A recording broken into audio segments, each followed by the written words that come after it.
Hola, ¿qué tal? Hoy día estamos con el arquitecto Luis Rodríguez Rivero. Él es director de CONUR, que es, me parece, el área de investigación de temas urbanos de la Universidad Católica. Y justamente estoy conversando con el arquitecto debido a que vi que están lanzando una iniciativa donde están juntando información de temas que tienen que ver con qué elementos pueden ser icónicos o son representativos de ciertos lugares de la ciudad para ciertas personas. Y esta información me parece sumamente valiosa, me parece muy importante identificar que nuestra ciudad es variopinta, tenemos diferentes nodos, diferentes actividades, diferentes sectores, y trabajarlo, reconocerlo, tanto desde el sector inmobiliario, que es principalmente mi audiencia, es de alguna manera colaborar y entender mejor al cliente final para colaborar, para mejorar la calidad de vida de las personas más a largo plazo, ¿no? Hay que entender que cuando uno hace un proyecto inmobiliario no desarrolla el departamento, ¿no?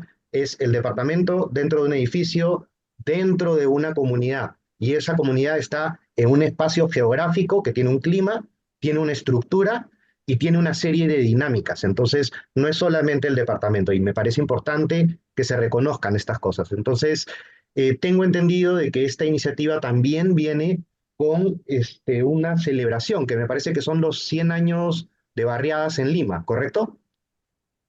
Correcto. Buenos días, Fernando, y muchas gracias por el espacio. Bueno, en realidad no es tanto una celebración porque pensamos que no hay mucho que celebrar cuando hablamos de las barriadas. Tenemos, y hemos llegado a 100 años y claro, la primera barriada que José Matos Márquez es el primero que investiga el tema de las barriadas sistemáticamente, Claro. y que luego publica su famoso libro Las barriadas en Lima, en 1957. Era Armatambo, que era una pequeña ocupación de lo que hoy en día ya llamamos informal, pero que una ocupación de trabajadores de la hacienda Villa, que a los que no les dieron, a los que no les dieron, a los que no les querían construir una vivienda cerca de su lugar de trabajo, que era cerca de la Huaca Armatambo, del sitio arqueológico de Armatambo. Entonces ellos tenían que volver otra vez a la hacienda Villa y entonces perdían tiempo, tenían que ir y vuelta. Y entonces decidieron ellos ocupar los alrededores para quedarse a trabajar en la misma zona de la hacienda. Eran trabajadores de la hacienda. Entonces, claro, esta primera ocupación era pequeñita, eran 50 familias y el resto de Lima era una Lima más o menos formal, seguramente con sus tugurios. Y ahora Lima está formada por un 70 hasta 75% de áreas que han sido, que han tenido alguna forma de ocupación ilegal, de autoconstrucción, de autogestión, en fin, son distintas modalidades. Y podríamos decir que un 30% de la Lima formal. Pero eso sería Entonces, más de la Lima Centro, porque tengo entendido de que hacia, por lo menos el cono norte es como 98% de ocupación. claro, claro, en las zonas, digamos, en Lima Norte, Lima Este, por ejemplo, San Juan del Lurigancho, es cierto que hay muchas urbanizaciones Claro. compradas y vendidas, pero igual tienen alguna forma, por ejemplo, de autoconstrucción, de autogestión de los espacios públicos, entonces ahí son los porcentajes son muchísimo más altos. Entonces, y sobre todo que en muchos países, porque este es un fenómeno que se inició en algunos países en el siglo XIX, como por ejemplo en Brasil, las primeras favelas son de más o menos 1880. En Perú aparece en 1924, según Matos Mar, luego hay toda una discusión sobre eso. Eh, pero en muchos países lo han llegado a resolver. No en Brasil, por ejemplo, pero Ecuador tiene muy pocas ocupaciones de este tipo. Colombia tiene todavía, pero está permanentemente mejorándolas desde las municipalidades, desde el gobierno central. En Medellín ha habido un trabajo ejemplar, en Bogotá ha habido un trabajo ejemplar. En Chile, hoy, por ejemplo, hay lo que ellos llaman campamentos, pero básicamente son campamentos que se han formado en los últimos 10 años, y que están muy claramente identificados porque son producto, por ejemplo, de la migración haitiana, de la migración cubana y de la migración venezolana y también de la migración peruana.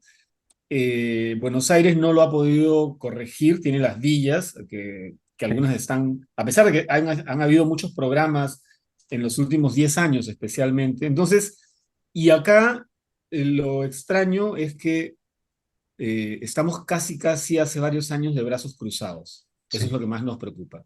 Y tengo entendido, o sea, has hablado de Latinoamérica en general, ¿no? Pero tengo entendido de que el fenómeno justamente de estas ocupaciones o de este tipo de formato tiene más que ver con que somos somos países que se han desarrollado post-era de la industrialización con una planificación urbana distinta, porque aquí primero se dio la ocupación, ¿no? Ya había una actividad comercial anterior y hubo un cambio, digamos, hacia una intensificación de la actividad comercial cuando hubo esta llegada de los españoles y hubieron toda esta llegada, digamos, a una macroeconomía muy distinta.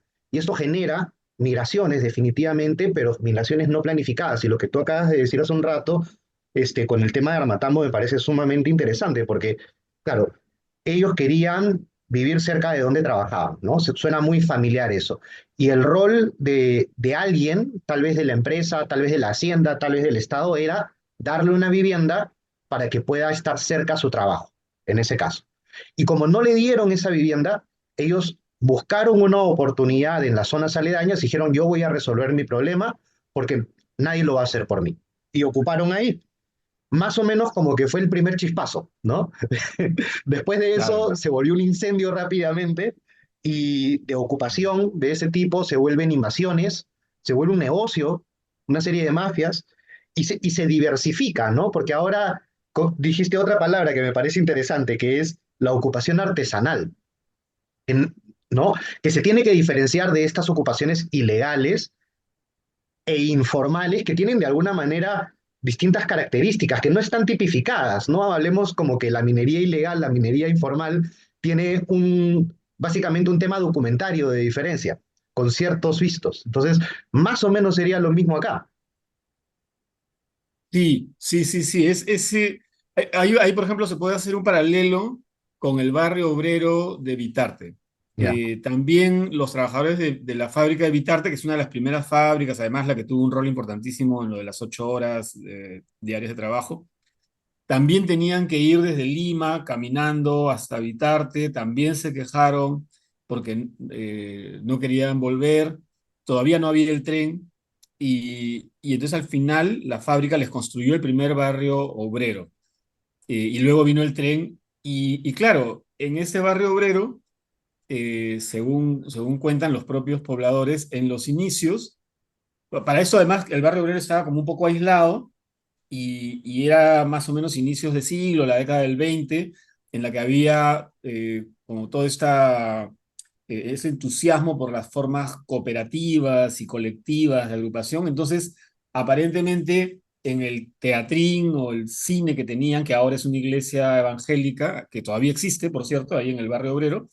iba Aya de la Torre y Mariátegui curiosos de saber cómo era este primer barrio obrero de Lima que vivía como separado, casi como aislado, como una comuna, eh, y a la vez iban a dar charlas, iban a dar conferencias, y ese escenario comparado con lo que ocurrió con Armatambo y que después empieza, como tú dices, ese fue el chispazo y ujú, ya después viene Mendocita, Leticia, San Cosme, el Agustín, en fin, y empieza todo este enorme proceso que no se ha tenido. Entonces sí creo que en algún momento, ahora, ¿cuál es la razón? En realidad, yo creería, pero no puedo asegurarlo, que la mayor parte de ciudades han tenido lo que podríamos llamar ocupaciones irregulares. Por ejemplo, antes de las operaciones de Haussmann ¿no? con Napoleón III, alrededor de París, todo el borde de París, o casi todo el borde de París, vivían como 5.000 familias que todas vivían en refugios de calaminas, palos, maderas, y se ocupaban, según dicen las crónicas de la época, o sea, subsistían recogiendo con carretas las cosas que habían en la calle y reciclando. Entonces ellos ok, eran recicladores. Y claro, lo que sucedió es que acá, todo el dinero que tenía la Francia de Napoleón III, que ya era un imperio, que tenía colonias, lo que hicieron fue las operaciones de Haussmann incluyeron la eliminación, la erradicación de estas áreas y la construcción de edificios. Pero Claro. también hay casos de países más parecidos al nuestro, como Argelia. En los años 90 en Argelia había varios asentamientos humanos y a partir del 2000 han empezado como una intensa campaña y han erradicado las barriadas, digamos, y han construido edificios. O, por ejemplo, el caso de Marruecos, donde nace, porque en francés la palabra para decir barriadas es bidonville, ciudad de bidones, ¿Ya? y ellos han hecho proyectos de crecimiento progresivo, que eran como unas viviendas de una sola planta, pero con posibilidades de crecimiento, y todas esas zonas ahora tienen 4 o 5 pisos, pero más o menos ordenadas. Eso también se ensayó acá con las habilitaciones progresivas, y la vivienda progresiva, y las UPIs, más o menos después del gobierno de, de Odría. Pero yo diría que lo que ha sucedido acá son tres cosas, me atrevería a decir. La primera es que ya en 1955, los estudios que la Comisión de Reforma Agraria en la época de Odría manda hacer, ya decían que es bien interesante porque la Comisión de Reforma Agraria manda hacer un estudio sobre la vivienda en el Perú, entendiendo que el problema del campo se reflejaba en las migraciones y las ocupaciones irregulares en las ciudades. Claro. Esa inteligencia la hemos perdido, se perdió. O sea, en algún momento nos olvidamos de que existía esa relación. Y ya esos estudios, el que hizo por lo menos Adolfo Córdoba en el 55, ya decía que el presupuesto del Estado nunca iba a alcanzar para construir vivienda para todos los que emigraban. Entonces, lo que había que hacer era dar otro tipo de apoyo y ver la manera de desincentivar esa migración protegiendo el campo. Entonces, la primera cosa es esa, que nuestro centralismo y nuestro abandono del campo nos ha pasado esta factura y no acabamos de entender eso. La Claro. segunda, que creo que es importante, es que todo esto pudimos haber apostado por esa recomendación de Adolfo Córdoba, que era apoyar los procesos de autoconstrucción, reforzando técnicamente para que, siendo un país sísmico, para que no se construya tan mal, para que se construya con normas, y eso se hizo, pero se hizo con muy baja intensidad. Si esa hubiese sido la política de Estado, no tendríamos lo que tenemos ahora, pero lo que sucedió es que, especialmente con Fernando Belaúnde, que impulsó, es cierto que impulsó el urbanismo contemporáneo, que impulsó la mirada sobre la vivienda, pero a la vez privilegió la construcción de torres y de conjuntos en lugar de meter ese dinero a capacitaciones, apoyo a todos estos procesos. Y la tercera cosa, que me parece que es la última importante, es que ya a partir de 1990 la mayor parte de países en la región, en América Latina, empezaron a aprobar sus leyes de suelo, Ujú. porque si el suelo tú no lo regulas, entonces se te empieza a disparar. Y el problema es cuando el precio del suelo se dispara, entonces tú como Estado te sale demasiado caro hacer vivienda social, al poblador le sale demasiado caro y tiene que irse súper lejos y expandes la ciudad inútilmente. Entonces, recién en el 2021, con la ley DUS, hemos tenido una ley de suelo. Esos 20 años de retraso del 90 aquí, ¿qué es lo que nos ha costado? Nos ha costado una enorme ocupación de las laderas, que ahora nos va a costar un montón arreglarlo porque todas esas viviendas están en gran peligro frente a un sismo o, Claro. por ejemplo, con el cambio climático frente al aumento de lluvias y los deslizamientos. Claro, o sea, entiendo por todo lo que has dicho, que uno de los problemas de acá en el Perú es que la posesión del suelo estaba atomizada, no era centralizada como una monarquía donde tú podías tomar una decisión y simple y llanamente, limpiar. Eso es en alguno de los casos. Ese podría ser uno de los problemas que ha habido, que cuando han habido incluso reformas y todo, es bien difícil controlar a estos grandes terratenientes que terminan de alguna manera lo que está pasando ahora, ¿no? Dividir para poder capitalizar algo y poder hacer sus propias cosas. Este, entonces, mira, hay algo acá que me parece importante. Ya no se puede hablar de que en el desarrollo urbano actual se haya dejado de lado la barriada porque sigue habiendo exactamente el mismo problema. La barriada ahora es un tipo de desarrollo urbano simple y llanamente artesanal, digámoslo así, ¿no? y que muchas veces, y que va a seguir teniendo los mismos problemas que hace 100 años. Entonces, no solamente no hemos aprendido nada en 100 años, hemos creado nuevos modelos de negocio similares que generan la misma o más cantidad de problemas.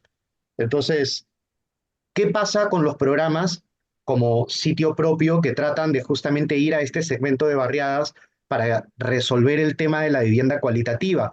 Donde ahora lo que quieren hacer con Sitio Propio, lo que están tratando de hacer es regionalizar el presupuesto para poder tener un subsidio diferenciado, por ejemplo, en, digamos, Cerro de Pasco, por el tema constructivo, por el tema del clima, por el tema de llevar materiales en la mano de obra, diferente de la selva, diferente de Arequipa. Se está tratando de crear esa diferenciación también para un poco parchar el problema de que el 85% de techo propio de vivienda nueva se concentra en 5 ciudades, ¿no?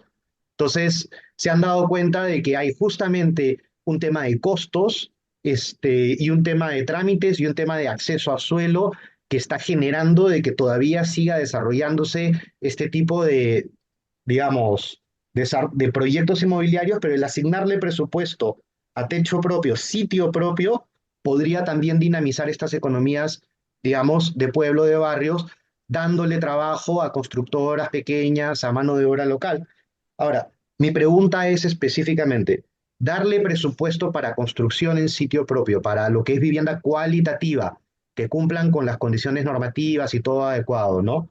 ¿Es finalmente positivo o es de finalmente dar plata a las personas por un tema de populismo? Porque justo ha habido esa discusión en interno en si es que eso no, yo veo que la posición de los gremios es que es tanto positivo en la dinamización del sector como negativo que se puede utilizar para eso. Entonces, en la parte más académica de investigación, ¿tú crees que termina siendo más beneficioso para el local o más perjudicial para el local a largo plazo, pensando eso? Yo creo que uno de los, bueno, solo para responder la primera parte de tu pregunta, creo que ahora es cierto que hemos aprendido algunas cosas. Sería un poco exagerado decir que no hemos aprendido nada. Hemos aprendido algunas cosas. Pero claro, también el contexto del país abarca todo, ¿no? O sea, nosotros Sí, tenemos ahorita una crisis que no es la crisis, no es una crisis que esté enfocada en alguno de los poderes del Estado. Esa crisis se extiende a, como hemos visto, a la fiscalía, al fútbol, a la educación, a la cultura, o sea, no la puedes detener. Y también se extiende al suelo y a la urbanización. Entonces, claro, los últimos, yo diría, 15 años están marcados por el tráfico de tierras que ya tiene como un cariz más delincuencial. Y al igual que, que toda la criminalización de distintas actividades como la minería informal, el transporte público, etcétera, etcétera, igual está manejado por bandas armadas que amenazan, que compran congresistas, que compran jueces. Entonces, yo creo que en ese momento estamos digamos, en ese nudo y no podemos salir, entre otras cosas, porque muchas veces algunas de las propias normas del Congreso terminan como legitimando esas ocupaciones que son producto del tráfico. Eso por un lado. Ahora, respecto a tu pregunta específica, uno de los problemas que tenemos es que tendemos a mirar los problemas separadamente. Entonces es cierto que hay un problema de vivienda, pero claro, si empezamos a tratar de inyectar dinero, que es un poco lo que se está haciendo con estos bonos y con el programa de techo propio, eh, y sin intentar vincular eso a la política de suelo urbano, a la política de planificación y a la política en general de desarrollo urbano, entonces vamos a hacer lo que ya hizo México, que México, entre los finales de los 90, inicios del 2000, construyó una cantidad de vivienda unifamiliar en las afueras de Ciudad de México enorme y que luego nadie quería ir a vivir, porque obviamente no tienes dinero para extender la red de transporte público, tus redes de servicio, el internet, y entonces se quedaron vacías. Y hay hectáreas, hectáreas construidas con viviendas unifamiliares en Ciudad de México vacías, que han ameritado un montón de investigaciones. Entonces, una de las primeras cosas es entender que ya no podemos seguir haciendo vivienda unifamiliar que extienda la ciudad más. Y por el contrario, nosotros podríamos, digamos, hacer una reingeniería con los programas para intentar que los programas tengan algún modo de vivienda colectiva, que puede ser desde la vivienda bifamiliar, o sea, no haces una, sino dos casas, y ya con dos subes 3 pisos, 4 pisos, dos casitas en un Claro, lote. entender, por ejemplo, que en ciudades como Chiclayo, la familia extendida es el 60% de la ocupación inmobiliaria. Entonces, ahí cómo vas a hacer casitas de 35 metros cuadrados con techo propio, es absurdo. Entonces, debería haber un bono Exacto, bifamiliar ahí, o un bono de familia extendida, y ver que exacto. sea una evaluación de crédito familiar, pero a todos los integrantes, no solamente a uno, ¿no? Porque pasa mucho que tú te compras una casita de techo propio. Tengo fotos, ¿no? Y videos porque, pucha, me he paseado por todos lados, pero te compras la casita, ni siquiera han terminado de habilitar la primera etapa y ya están construyendo 3 pisos. Totalmente, Entonces totalmente. lo compra uno, pero con presupuesto líquido del tío, del abuelo, del, no sé, del hermano, terminas construyendo 3 departamentos. Entonces, si finalmente se van a construir departamentos, no casas, porque al final es eso, ¿no? Tiran la escalerita afuera, se hacen 3 departamentos, 4 departamentos. ¿Por qué no mirar eso? ¿Por qué no resolver ese problema? ¿Por qué seguir resolviendo lo que es techo propio en vivienda horizontal? Y un poco para regresar al tema de México, en México tú puedes comprar si quieres 25 casas en el mismo programa equivalente a techo propio. Lo cual quiere decir que hay mucho inversionista que compra y termina alquilando la vivienda, pero también hay mucho lavado. No, Entonces, totalmente. esa ciudad de fantasma es que ha venido un multimillonario y ha comprado muchísimas propiedades, ya sea por un tema de renta o lo que sea, pero ha comprado, ¿no? Sí, sí, sí, Entonces, sí. aquí para evitar de que pase eso, tu techo propio te lo puedes comprar solamente tu primera vez, ¿no? Tu única vez. Pero no se está viendo el verdadero problema del cliente final, del usuario final, sino que se está viendo qué programas conocemos que podemos hacer técnicamente. Sí, totalmente. Totalmente. Y además también yo creo que uno suele, digamos, uno suele, como estamos en tiempos de polarización, entonces uno suele polarizar, ¿no? Y entonces uno dice, algunos dicen, no, el mercado tiene que ser determinado, no, el Estado. Pero incluso los que defienden el mercado no defienden algo que es clave en el mercado, que es entender cuál es tu mercado. Y el mercado, por ejemplo, el mercado informal, eso ya lo sabe el sector empresarial inmobiliario, porque Grade ha hecho investigaciones sobre eso para ellos. Entonces, el mercado de lo que podríamos llamar los barrios irregular, a mí me gusta la palabra informal, pero ese es el mercado que consume la mayor, pero por lejos, cantidad de insumos de construcción, ladrillos, Sí, sí, sí. cementos, fierro. Es decir, ahí está el negocio, pero en lugar de mirar ese mercado y entender que puedes hacer bifamiliares, trifamiliares, pequeños conjuntos de tal tipo, pequeños conjuntos de tal otro tipo, proyectos cuyo diseño sea progresivo, que incluya la autoconstrucción, que hayan elementos fijos y elementos que Eso. vayan no sé qué, o sea, tienes un abanico de posibilidades, pero no, apostamos a construir 35 metros cuadrados a 50 kilómetros de los centros de trabajo como única opción. Entonces es como si dijeras, no, que el mercado defina, pero yo voy a producir un pantalón gris, talla small para todos. Ujú. Eso es absurdo. El mercado, lo que hace el mercado es estudiar el mercado y Sí. ver esa diversidad. Y creo que, y no solamente eso, sino que también la uniformidad tecnológica que tenemos también es fatal porque nos quita un montón de posibles materiales que son más sostenibles, más rápidos de construir, que podrían ser, digamos, temporales y que después las familias los pueden cambiar. La prefabricación, las inversiones, por ejemplo, uno podría prefabricar, nosotros tenemos un proyecto con un socio de unos pequeños módulos que incluyen la posibilidad de crecimiento progresivo. Entonces, si tú sumas la diversidad de tipologías por las propias, como tú dices, por las propias demandas de la familia, que son familias extendidas, las familias que quieren ahorrar, o sea, las familias que ya, por ejemplo, una familia de una pareja que tengas alrededor de 50 años, que ya está viendo que ya no va a poder seguir trabajando y que construye 4 cuartos arriba para rentar. Entonces esa persona no le va a interesar una casita a 50 kilómetros de 35 metros cuadrados porque no va a poder rentabilizar eso, pero sí hace un pequeño edificio con una casita y con 5 cuartos arriba para rentar, ese es su negocio para de aquí a 10 años tal y cual. pasar su vejez. Entonces, hay una infinita cantidad de posibilidades y no las estamos viendo y tenemos programas que miran a un solo punto y a una sola lógica.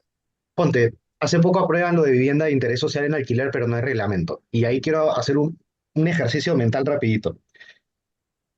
Vivimos en un país donde la gente migra por agro, la gente migra por pesca, la gente migra por tala incluso, por forestación, ¿no?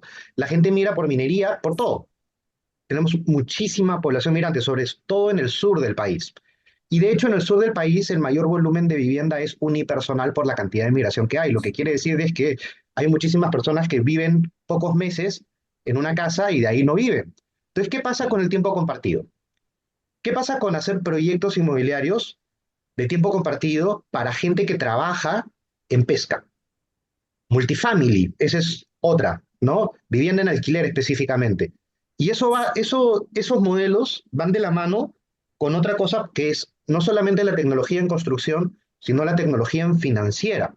Cuando hablamos de financiamiento, el gran problema del país que tenemos es que no hay información de cuánto gana las personas realmente y cuánto gastan realmente las personas. Hay un proyecto del BCRP para volver el sol, un sol digital, ¿no? O sea, tener el equivalente de un sol en una moneda que sea tipo un token, lo cual busca justamente visibilizar la verdadera cantidad de transacciones que hay. Y lo otro es que si tú desarrollas vivienda en alquiler y de alguna manera integras el pago del alquiler a los sistemas de evaluación financiera, vas a tener la capacidad de pago de cuota de estas personas que normalmente no califican a vivienda. Entonces, tienes un mercado que no estás cubriendo porque no lo conoces. Tienes otro mercado que no estás cubriendo porque no hay normativa que permita desarrollar un producto adecuado. Y estás cubriendo solamente el mercado que tú crees o que el Estado cree que es el mercado de donde está la mayor cantidad de demanda de vivienda, que es la cuantitativa primera vivienda de nivel socioeconómico C, pero para compra. C, B, pero para compra. Lo cual, o sea, ese es el 15%, 10% del total de la demanda, lo mucho. En todo caso, no llegué a aterrizar en pregunta. Este, era una reflexión.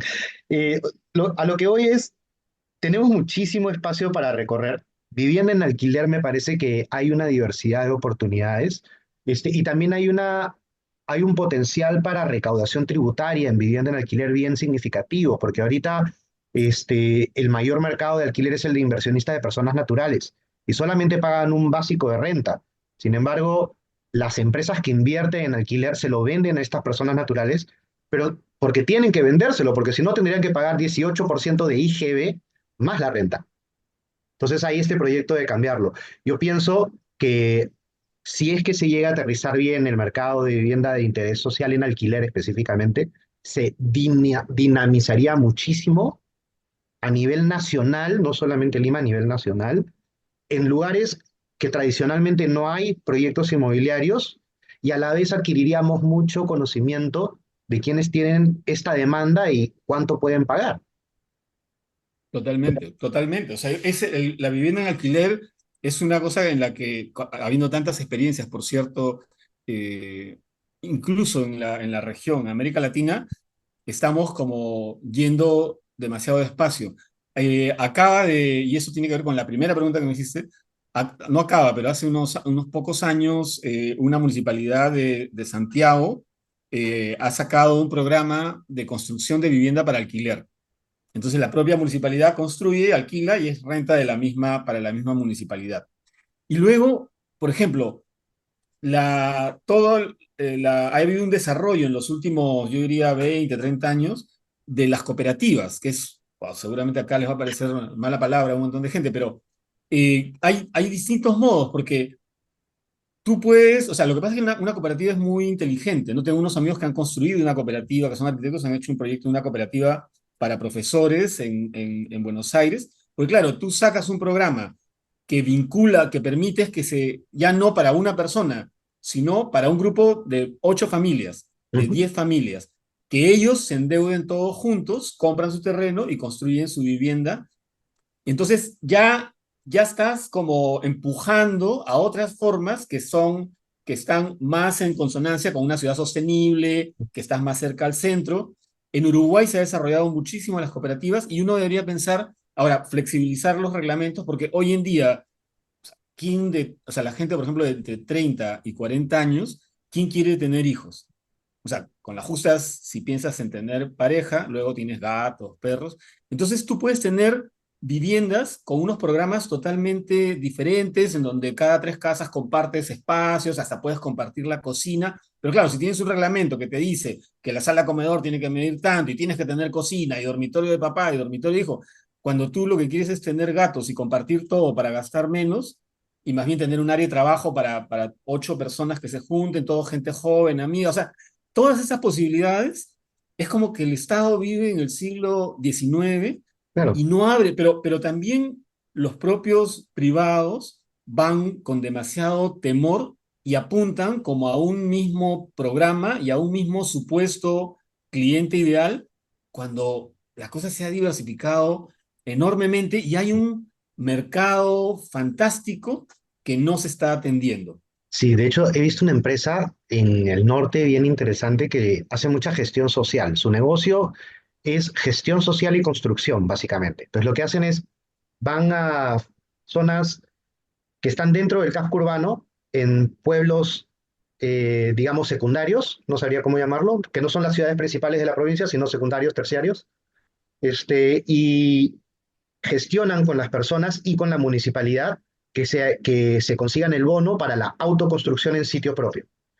Y lo que juntan es 10, 15, 20 lotes de 100 metros cuadrados, 120 metros cuadrados y terminan haciendo un conjunto residencial y les sobra plata para construir más departamentos para los hijos, para las familias y todo lo demás. Entonces, algunos tienen terrenos, no sé, de 1500 metros que son heredados y no Claro. producen. Entonces, terminan ellos haciendo que subdividan y que con esa plata construyan una vivienda nueva para ellos gratis y terminen desarrollando un proyecto inmobiliario donde los hijos tengan casas, ¿no? Entonces así están diversificando. Yo creo que hay un mercado bien interesante por explorar, sobre todo ahora con este presupuesto diversificado y que ha crecido por lo que es sitio propio más del 80% en presupuesto respecto al año pasado, que apuntan, me parece, a 35.000 viviendas este año.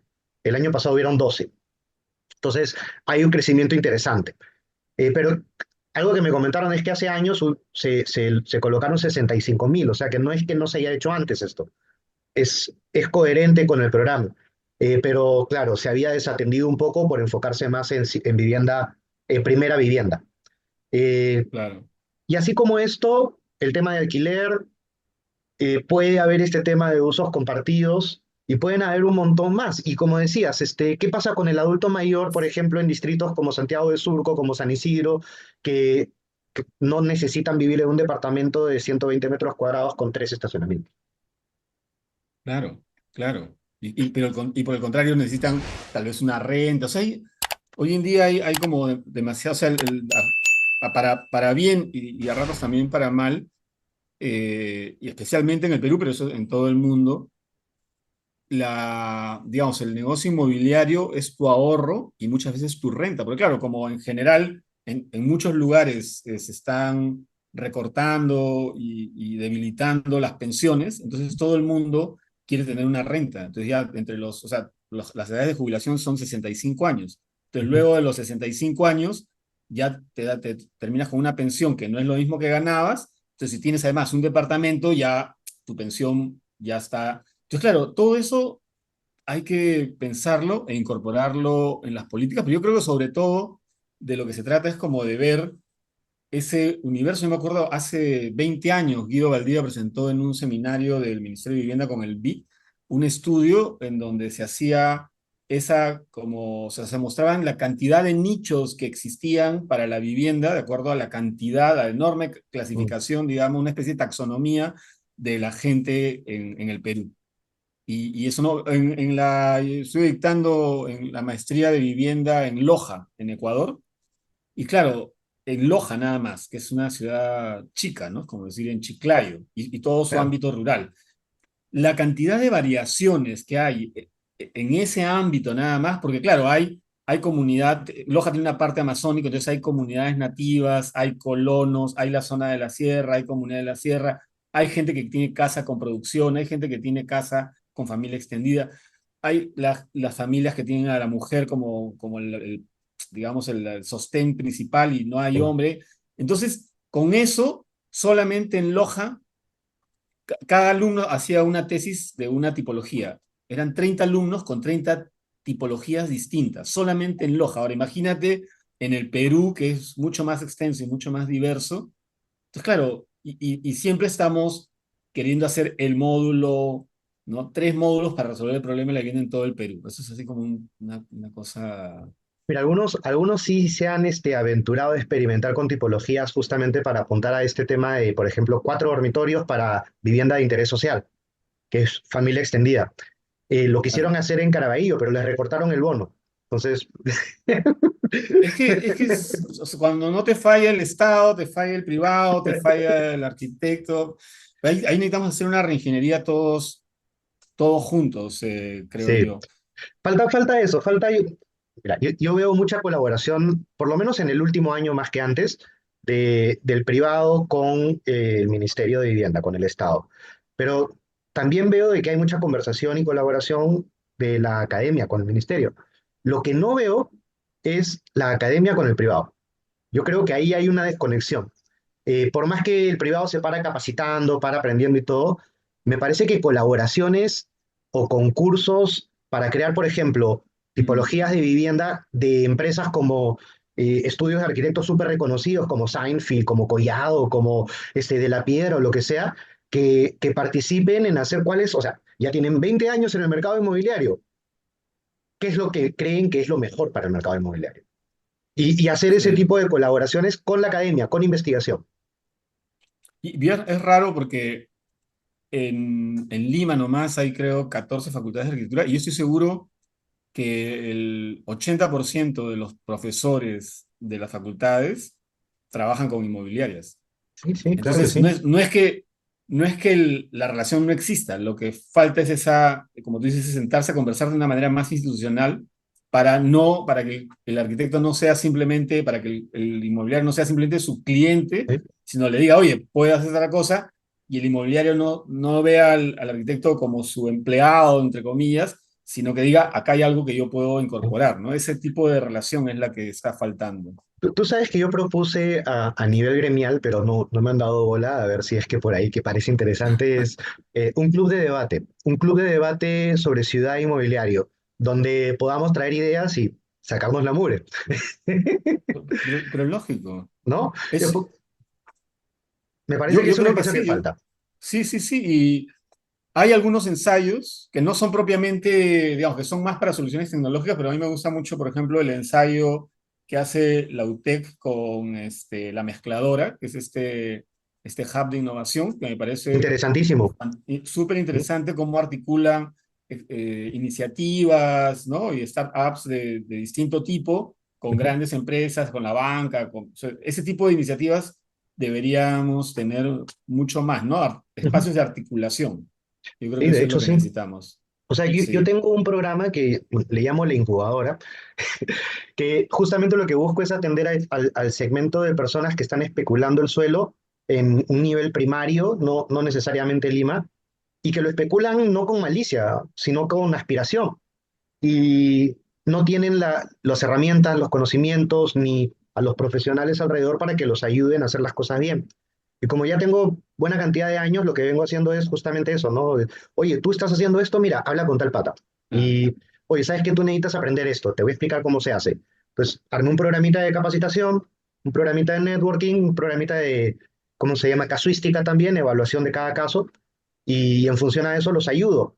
Pero, mira, a nivel, yo pienso que hay este debate que no se ha hecho todavía, o esta conversación que no se ha hecho todavía entre los 3 grandes actores del sector inmobiliario, que se tienen que sentar a conversar, pero a proponer más que conversar sobre qué cosa está mal, sino, oye, en mi experiencia todo esto ha funcionado, en mi experiencia esto de acá, pero esto funcionó por esto, y viene tal vez el Estado dice, no, y lo que pasó esto, y después viene la academia, en otros países esto se resolvió así, y así, se puede Sí. ir afinando, digamos, ¿cómo decirlo así? Cuando tú tienes un camino bien claro, es más fácil cumplir los objetivos. Y si tú tienes un montón de actores que están yendo cada uno por su lado, los caminos van distrayéndose, las personas van yéndose por diferentes lados. Si tú discutes, conversas, alineas ideas y vas en el mismo camino. Entonces, mucho más potente es el cambio. Esa es básicamente mi reflexión. Totalmente. Ahora, esto volviendo a lo de los 100 años de Barriadas, un cuarto actor fundamental son las personas que viven en los barrios populares, porque estamos llenos de prejuicios y no entendemos una cosa. Ya eso ya se sabía, pero se sabía así como intuitivamente y por algunos datos que tenía Capeco, por los productores de concreto y fierro, se sabía que el primer consumidor de materiales de construcción está en los barrios populares. Y por lejos, ¿ah? 70%, 80%, es enorme. Sí, Ya Grade ya le puso números y además se le ha puesto números a todo el proceso de autoconstrucción y demás. Pero lo que no acaba de entenderse es que, claro, o sea, como que seguimos mirando los barrios populares con esta mirada de los años 50, que es como los espacios de la miseria y de la pobreza y los espacios que hay que ayudar, entonces te doy el bono y no pagues, así que, ¿verdad? Cuando en realidad son barrios que son súper mixtos, hay gente que tiene mucho dinero y gente que no tiene nada, hay pobreza crítica, pero están los empresarios de todo el comercio de Gamarra y de todo el comercio que existe en Lima y que mueve muchas veces la economía limeña. Luego hay unas experiencias enormemente eficientes en términos de manejo de suelo, de manejo de laderas, en fin, en general de construcción. Y todo ese conocimiento y toda esa energía y toda esa capacidad y todas esas economías, el Estado cuando saca su bono no las toma en cuenta. El Estado cuando hace sus proyectos en el PEMIP de mejoramiento de barrios no las toma en cuenta. Es como el Estado cree que va a inventar cómo construir una vivienda, que va a inventar cómo mejorar un barrio, cuando estos barrios tienen experiencia de 100 años en gestión económica, en gestión de servicios, en negociación con el Estado y con otros organismos, en producción, en eficiencia, en conseguir préstamos porque la banca no les da ese préstamo. Entonces, tenemos que cambiar también la mentalidad y entender que esa es la cuarta pata y tiene que estar sentado ahí y tenemos que ver la manera de cómo integrar eso y trabajar juntos, sí. porque también o sea, por ejemplo, hace varios años ya nosotros proponíamos, porque no sé si tú has mirado todas estas galerías comerciales que no solamente hay alrededor de Gamarra, sino también en la avenida Grau y en la avenida Abancay y los alrededores. Bueno, todas esas galerías las construyen asociaciones de Sí, sí. comerciantes que hacen como redes, es como Mm. una red infinita, que juntan primero 10 personas, luego hacen una asociación de 150, dan un arras para separar un terreno, se hacen un préstamo, no sé qué, y de pronto, al cabo de 5 años, tú ves una galería construida. O sea, ¿Y es un tú has sector escuchado de los inmobiliario. Umikachi? ¿Has escuchado de los Claro, Umikachi? O sea, los Umikachi son totalmente. increíbles porque es un directorio y cada uno de los directores puede hacer su propio Umikachi si le da la gana. Entonces, si pensamos en una galería comercial, ¿no? Una galería comercial, ellos consiguen 200 comerciantes para que compren, alquilen y estén ahí. Entonces ya tienen una asociación. De ahí uno de estos 12 se va a Mala. Él ya tiene plata, compra un terreno y junta a otros 200 comerciantes, algunos de la primera galería, otros de galerías anteriores, para que invierta acá. Tiene 200 propietarios nuevos y así van sembrando. Y mira lo potente de ese modelo, porque es un modelo tanto de expansión del modelo de negocio como comunitario. Y ellos cuando Sí, claro. desarrollaron su centro comercial, por lo menos el de Caraballo, no lo desarrollaron solo el centro comercial, porque ellos reconocieron, imagínate, reconocieron de que hay muy poca densidad poblacional todavía en la zona. Entonces hicieron un desarrollo inmobiliario alrededor de lotes. Y aparte, Claro. hacen una gestión social donde organizan fútbol con las personas que viven en las laderas. Para eso construyeron en su proyecto en los techos canchas de fútbol. Y tienen programas de capacitación, no solamente para los comerciantes, sino para el barrio. Lo cual es súper potente. A mí me parece que eso no se mira mucho, pero se ha empezado a mirar post pandemia porque ha habido como que una especie de democratización en algunas cosas que tiene que ver con cómo tú llegas al cliente final. Antes las marcas importantes tenían más presupuesto, pero la transformación digital vuelve como que más horizontal el panorama de la comunicación. Y eso hace que se diversifiquen estos modelos comerciales y la gente innove, cree, se acerque más al barrio. Y también hay otro fenómeno que, de hecho, potencia las barriadas, que es que hay una desglobalización de la industria, una localización de la microproducción y especialización local, lo cual quiere decir de que la identidad alrededor de ciertos barrios se va a potenciar en función a su propia actividad. Y otro fenómeno que tenemos sobre el tema de las barriadas es que no tenemos una generación, ya vamos 3 generaciones, no 100 años Claro, de barrios. 3 generaciones tenemos ahí un proceso de aprendizaje de cómo mediante una generación a otra las familias se quedan, crean arraigo, van diversificando, cómo se mudan, a dónde van. Tenemos muchísima data ahí. Y esa información nos tendría que servir para ayudar justamente a crear estos productos de exacto. fomento de la formalidad. No hablemos de bonos, fomento del desarrollo formal, normativas, ¿no? Y etcétera, para poder desarrollar estos proyectos. O sea, un proyecto de alquiler hoy en día es inviable por la renta y por la estructura del edificio. No se da cuenta. Entonces nadie va a entrar a resolver el problema de vivienda de social alquiler. Nunca. Totalmente. No, totalmente, totalmente. Ahí es donde está, es un sector inmobiliario, ¿Sí? eh, invisibilizado por nuestros paradigmas, que los empresarios inmobiliarios tienen la oficina en San Isidro.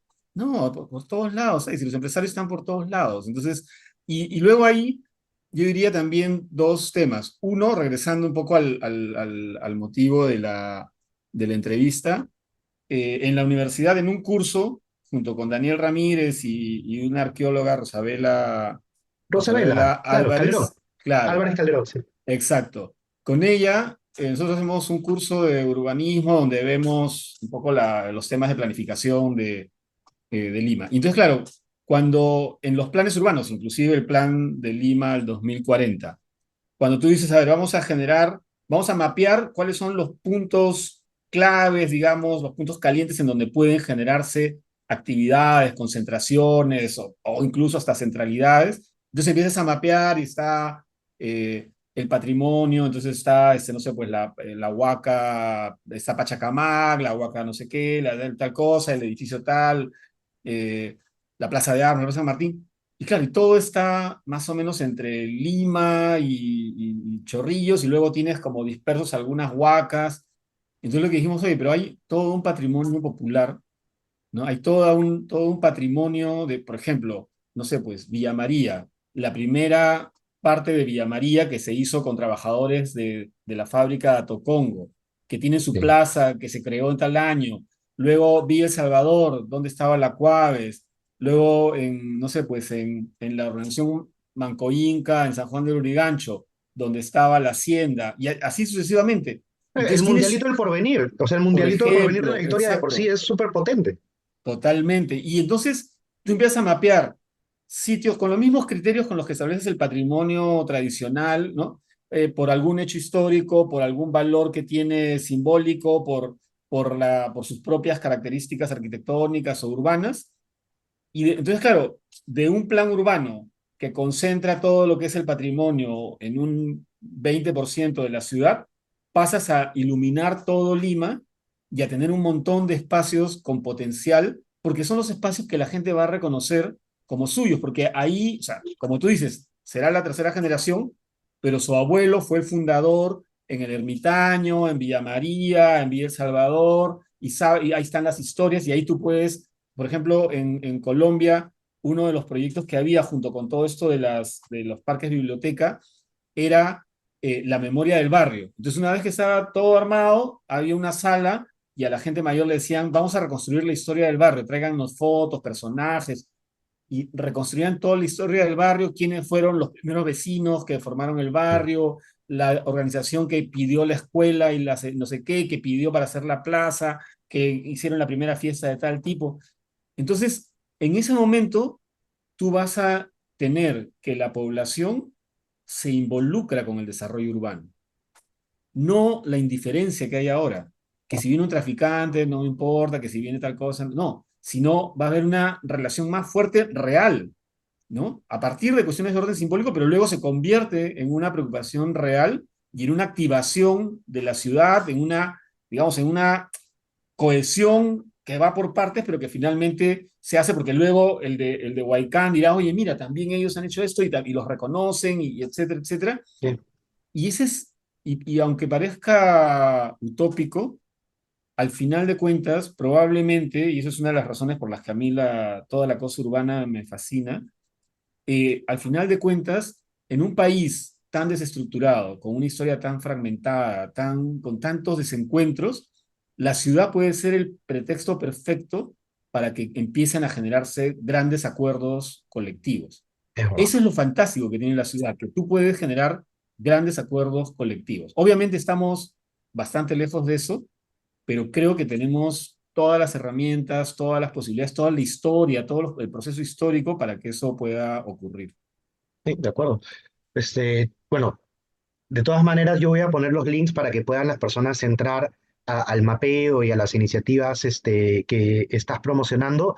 Me parece súper interesante poder darle luz, no solamente a qué cosas valoran las personas en cada uno de los barrios, sino cuáles son las dinámicas que crean los barrios y cuáles son las dinámicas que mejoran los barrios, ¿no? Porque no toda inversión te mejora un barrio, y eso hay que tenerlo claro. Totalmente, Hay que saber totalmente. invertir ahí. Y lo otro también es